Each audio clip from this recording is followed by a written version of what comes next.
आज हम लोग डिस्कस करने वाले हैं हमारा एक और नया टॉपिक जिसका नाम है a new kind of bhakti in South India, Nayanars and Alvars. ठीक है ना। मतलब कि इस टॉपिक में हम लोग साउथ इंडिया के बारे में पढ़ने वाले हैं। साउथ इंडिया का बात करें तो हमारा जो नीचे वाला हिस्सा है तमिलनाडु हो गया, केरल हो गया, ये सब जगह है हमारा, वो हो गया। तो यहाँ पे बेसिकली हम लोग साउथ इंडिया के बारे में बात करेंगे और साउथ इंडिया में भी दो इंसान के बारे में सबसे ज्यादा बात करेंगे। वो पहला है हमारा नयनार्स और दूसरा है अलवर्स। ठीक है, हाँ ये आदमी का नाम है। ठीक है, चलिए देखते हैं क्या लिखा हुआ है इसके बारे में। लिखा हुआ है this seventh to ninth centuries, यानी कि 7th सेंचुरी से लेके 9th सेंचुरी तक, ये लगभग आज से हजारों साल पहले का बात कर रही है ना। आज हम लोग कब जी रहे हैं? आज हम लोग 21st सेंचुरी में है, लेकिन ये देखो ये 7 और 9 सेंचुरी का ही बात कर रहा है, यानी कि लगभग आज से कम हजारों साल पहले का बात कर रहा है ना।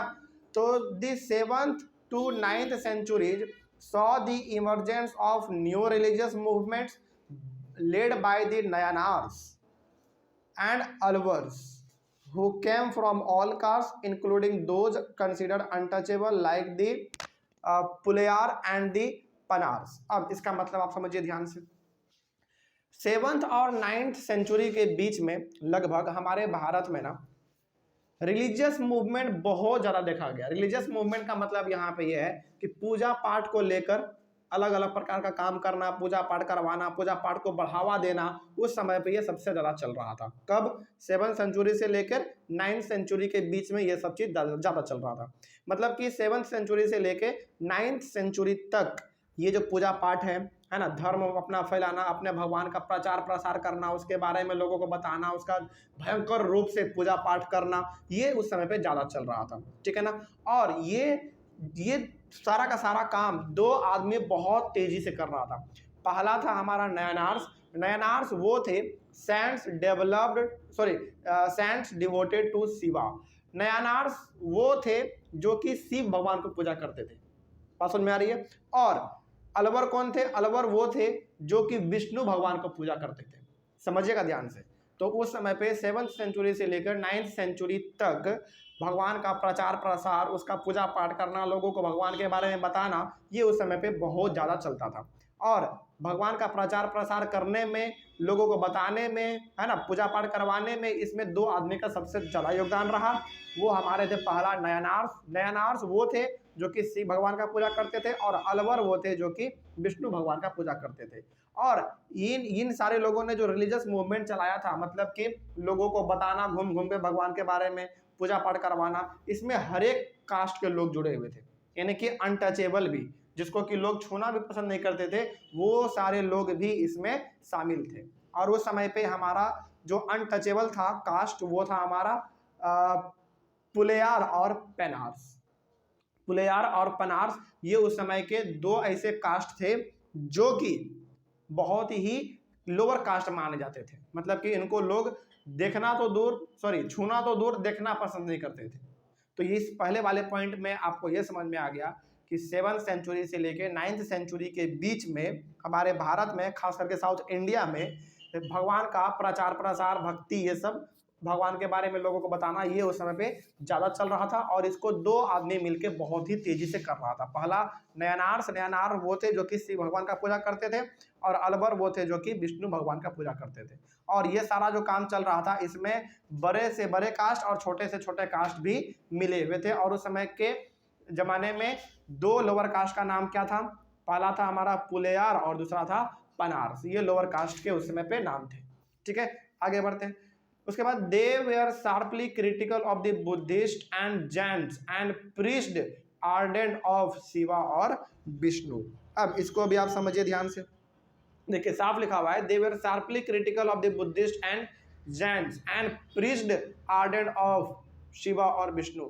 मतलब कि वो लोग पूरी तरीके से बुद्धिस्ट को और जैन को भी बढ़ावा देते थे, यानी कि उनको भी ये लोग मानते थे। ठीक है, इसके साथ ही साथ वो लोग ना आर्डेंट लव ऑफ शिवा और विष्णु, मतलब ये हो गया कि वो लोग शिव भगवान का और विष्णु भगवान का भी बहुत ज़्यादा प्रचार प्रसार करते थे। मतलब कि उस समय के लोग बुद्ध भगवान के साथ साथ जैन, ये बुद्धिस्ट क्या है, रिलीजन है। जैसे हम लोग भारत में देखते हैं ना, हिंदू, मुस्लिम, सिख, ईसाई, उसी प्रकार से हमारा बुद्धिस्ट एक रिलीजन है, जैन भी एक रिलीजन है। तो ये लोग लगभग आप कह सकते हैं कि हर धर्म को मानते थे, ठीक है। और ज्यादातर भगवान शिव का और विष्णु जी का ये लोग ज्यादा प्रचार प्रसार आगे बढ़ चढ़ के किया करते थे, ठीक है।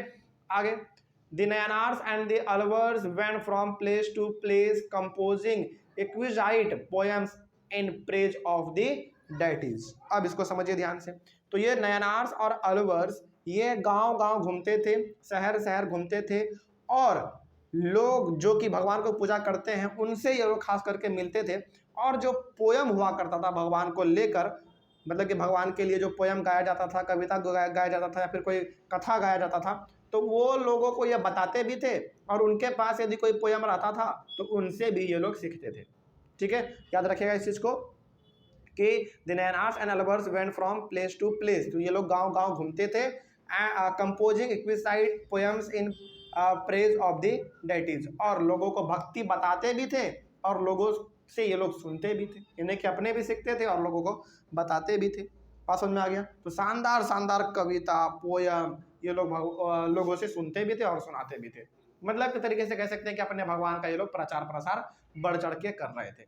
उसके बाद between the 10th and 12th century, the Chola and Pandya kings built elaborate temples around many of the shrines visited by the saint poets, strengthening the links between the Bhakti tradition and temple worship. और यहाँ पे बात हो रहा है 10th और 12th century का। उस समय पे जो हमारे चोला और पांड्या के किंग हुआ करते थे, बड़े बड़े राजा हुआ करते थे उस समय पे, उन सभी लोगों ने जो है ना, यानी कि बड़े बड़े राजा महाराजा उस समय के, वो लोग बड़े बड़े टेम्पल बनवाया करते थे, बड़े बड़े मंदिर बनवाया करते थे साधुओं के लिए, कवियों के लिए।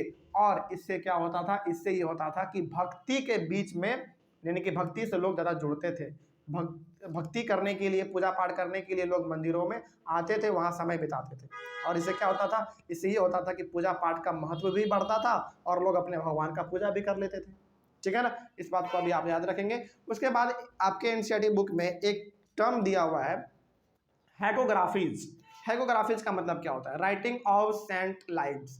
मतलब कि सेंट्स का मतलब साधु महात्मा जो होते हैं हमारे ऋषि मुनि, उनके बारे में जब आप लिखते हैं, है ना, यानी कि साधु लोगों का जीवन कैसा था, उनको किन किन परेशानियों से लड़ना पड़ता था, उनका खाना पीना क्या रहता था, यानी कि यदि आप साधु के बारे में या फिर ऋषि मुनि के बारे में यदि आप लिखते हैं तो फिर उसको कहा जाएगा हेमोग्राफीज। जैसे मान लीजिए कि हम साधु महात्मा के बारे में लिख रहे हैं तो वो क्या कहलाएगा, हेमोग्राफीज कहलाएगा जो हम लिख रहे हैं, है ना। यही चीज़ है हमारा। कोई डाउट इसमें? चलिए, तो आसान टॉपिक था। अगले वाले क्लास में हम लोग बात करेंगे फिलॉसफी एंड भक्ति के बारे में, ठीक है ना। चलिए, थैंक यू वेरी मच, मिलते हैं अगले वाले क्लास में।